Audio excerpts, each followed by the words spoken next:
we actually got a glimpse of how Parliament is looking like. Sunil joins us from right outside the Parliament for more for the moment. Sunil, the shields are on, social distancing has been maintained, Parliament is working in time slots. But the biggest question at this point really is how the opposition is really upset with the question hour and the 0 hour being taken away. One platform that they had to raise the issue of the day. Well, I think, Sonal, the 0 hour is there. It's a limited half an hour 0 hour.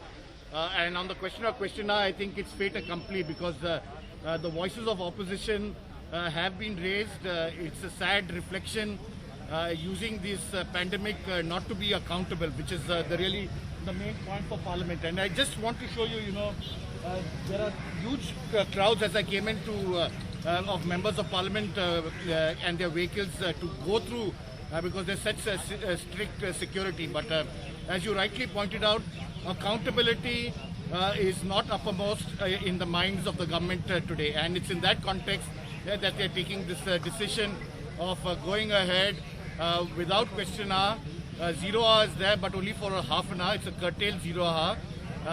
The Lok Sabha will now be adjourned for at least an hour as a mark of respect for those who lost their lives. Ironically, a sitting member of Parliament who made his last speech in Parliament requesting that the coronavirus be declared a national disaster. He lost his life to this dreaded virus, and it's in that context that Parliament meets.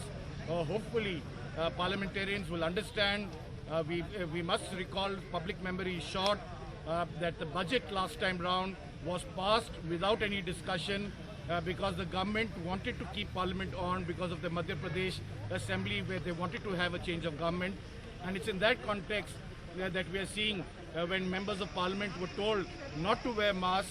Today we have all of them wearing masks. They are under shield. So this is the kind of change scenario and the kind of way that we have seen how things have evolved in terms of public opinion.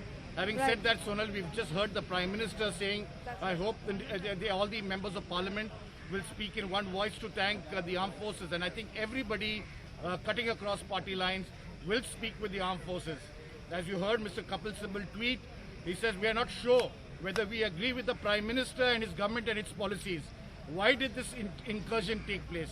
Why couldn't the Prime Minister ensure, despite intelligence gathering, that these steps did not take place in the and 20 soldiers lost their lives?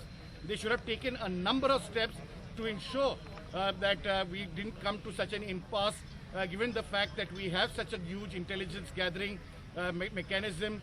This is completely a collective failure, as they say, and the fact, of course, is that Parliament speaks one, but there are definitely issues of differences in terms of perception on the handling of how this has happened. And I think on that count, they will continue to be critical, especially political parties from the opposition on the way the fact that status quo ante hasn't taken place. Right.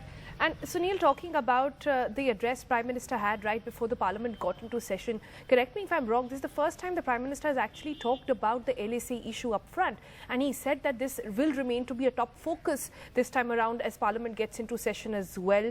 And he also said that the situation at the border is grave, but the forces there are keeping a strong face and facing the situation. We are expecting the government to make a statement of sorts on the floor of the House regarding the LAC issue?